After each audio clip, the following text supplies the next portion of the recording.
तसं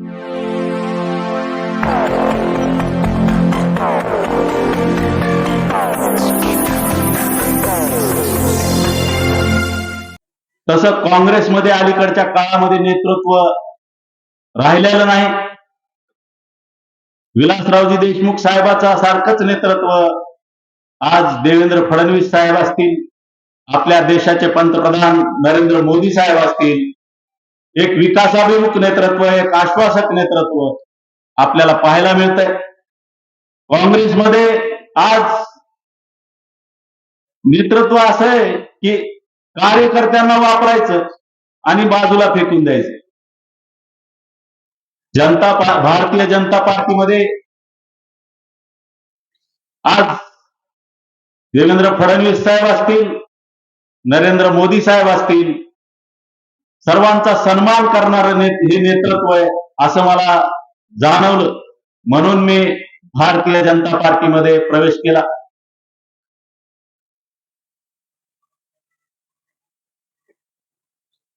इथं आज आपण पाहतोय देशामध्ये भारतीय जनता पार्टीचं सरकार आहे, महाराष्ट्रामध्ये भारतीय जनता पार्टीचं सरकार आहे आणि आपल्याकडं आमदार सुद्धा भारतीय जनता पार्टीचे आहेत. आणि जर आपल्या भागाचा विकास करून घ्यायचा असेल तर जिल्हा परिषद आणि पंचायत समित्या सुद्धा भारतीय जनता पार्टीच्या आणण्याचं काम आपल्याला करावं लागेल. कारण सत्ता जर नसेल तर विकासामध्ये खूप अडथळे निर्माण होतात. येणारा जिल्हा परिषदेचा मेंबर असेल, पंचायत समितीचा मेंबर असेल, त्यानं मेहनत जरी केली तर सत्तेचं पाठबळ जर नसेल तर त्याला इथं विकास करता येणार नाही. त्यासाठी तुम्ही जो प्रतिनिधी निवडून द्याल तो ज्याला साथ सत्तेची असेल, तो भारतीय जनता पार्टीचा असेल, पंचायत समितीचा मेंबर भारतीय जनता पार्टीचा असेल तर आपला विकास होईल. यासाठी आपल्याला भारतीय जनता पार्टीच्या उमेदवारांना इथं निवडून द्यावं लागेल. भारतीय जनता पार्टीच्या माध्यमातून आज देशाचा विकास होताना आपण पाहतोय. देशामध्ये अनेक नॅशनल हायवेचं जाळं हे भारतीय जनता पार्टीचं सरकार आल्यापासून आपल्याला पाहायला मिळतंय. नुसतं महाराष्ट्रामध्येच नाही तर देशाच्या कानाकोपऱ्यामध्ये बॉर्डर पर्यंत रस्त्याचं जाळं, 6 पदरी 4 पदरी रस्ते करण्याचं काम या भारतीय जनता पार्टीच्या माध्यमातून होतंय आणि त्यामुळं आपल्या या भागामध्ये विकास होताना आपल्याला पाहायला मिळतो. उद्योगधंदे वाढतायत, दळणवळण वाढल्यामुळे आपला शेतीचा माल आपल्याला शहराच्या ठिकाणी न्यायला सुखकर होतंय. सुकेशजींनी सांगितलं, हा पानगाव रेणापूर रस्ता मंजूर केला, परंतु अनेक टेक्निकल अडचणीमुळं इथं तो रस्ता रखडला. आपलंही या भागातील जनतेचंही थोडस त्यामध्ये काही अडचणी त्यांच्यामुळे निर्माण झाल्या, त्यांच्या काही मागण्या असल्यामुळं तिथं तो रस्ता रखडला होता. आपलं काम आहे, विकासाच्या कामाला साथ द्यायला पाहिजे सर्वांनी, तर विकास होत असतो. लोकप्रतिनिधी खूप धडपड करतात आपले रमेश आप्पा, परंतु त्यांना साथ देण्याचं काम आपल्याला करावं लागेल. त्यावेळेस आपल्या भागाचा खऱ्या अर्थानं विकास होईल. त्यांच्या पाठीशी शक्ती उभा करायला लागेल. त्यामुळे आणि ते त्या माध्यमातून आपल्याकडे विकास खेचून आणतायत आणि याच्यापेक्षा प्रचंड विकास आपल्याला करून घ्यायचा असेल तर येणाऱ्या काळामध्ये प्रत्येक निवडणुकीमध्ये आपल्याला त्यांच्या पाठीशी शक्ती उभा करावी लागेल.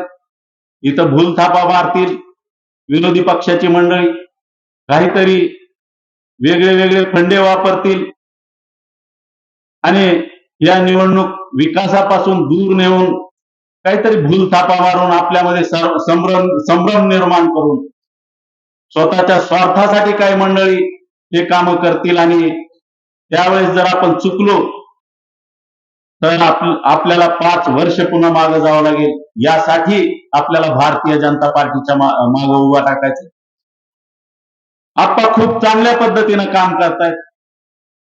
रेणापूर नगर पंचायतची निवडणूक झाली, तिथल्या लोकांनी त्यांना त्या विकासाची पावती त्यांना दिली आणि तिथला नगराध्यक्ष आणि सर्वच जवळजवळ 10 नगरसेवक भारतीय जनता पार्टीचे तिथं निवडून दिले. विकासाची घोडदौड सुरू झालेली आहे. आता येणारी निवडणूक जिल्हा परिषद पंचायत समितीची खऱ्या अर्थानं आपल्या स्थानिक जे प्रश्न आहेत ते सोडवून घेण्याची ही निवडणूक आहे. आणि वर देशामध्ये भारतीय जनता पार्टीचं सरकार आहे, महाराष्ट्रामध्ये भारतीय जनता पार्टीचं सरकार आहे आणि त्या माध्यमातून आपल्याला विकास करून घ्यायचा आहे. त्यामुळं या रेणापूर तालुक्यातल्या चारी जिल्हा परिषदा आणि पंचायत समित्या भारतीय जनता पार्टीच्या निवडून द्यायच्यात.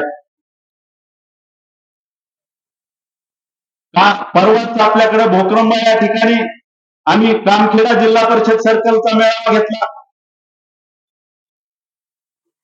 त्या ठिकाणी प्रचंड असा जनसमुदाय जमला होता. त्याच्यावरून आम्हाला खात्री पटली की रेणापूर तालुक्यामध्ये येणाऱ्या ज्या जिल्हा परिषद आणि पंचायत समित्या हा तर बालेकिल्ला भारतीय जनता पार्टीचा आहे. त्यामुळं येणाऱ्या जिल्हा परिषद आणि पंचायत समित्या आठीच्या पंचायत समित्या आणि चारी जिल्हा परिषदेच्या जागा आपल्या भारतीय जनता पार्टीच्या येणार आहेत. त्याच्यामध्ये कुठलीही तीळ मात्र शंका नाही आणि तोच उत्साह आज पानगावमध्ये आपल्याला पाहायला मिळतोय. त्यामुळं येणारा काळ, येणारं भविष्य आपलं हे तालुक्याचं उज्ज्वल आहे.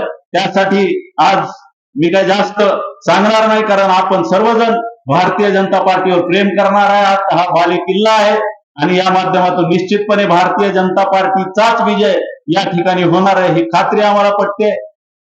जे उमेदवार रमेश आप्पा आपल्याला देतील, कारण त्यांचे हात आपल्याला बळकट करायचे, आपला विकास करून घ्यायचा आहे, ते जे उमेदवार देतील त्यांच्या पाठीशी खंबीर उभा राहा आणि येणाऱ्या काळामध्ये आपली भारतीय जनता पार्टीची जिल्हा परिषद आणि पंचायत समिती निवडून आणा एवढी विनंती करतो आणि माझे 2 शब्द संपवतो. जय हिंद, जय महाराष्ट्र.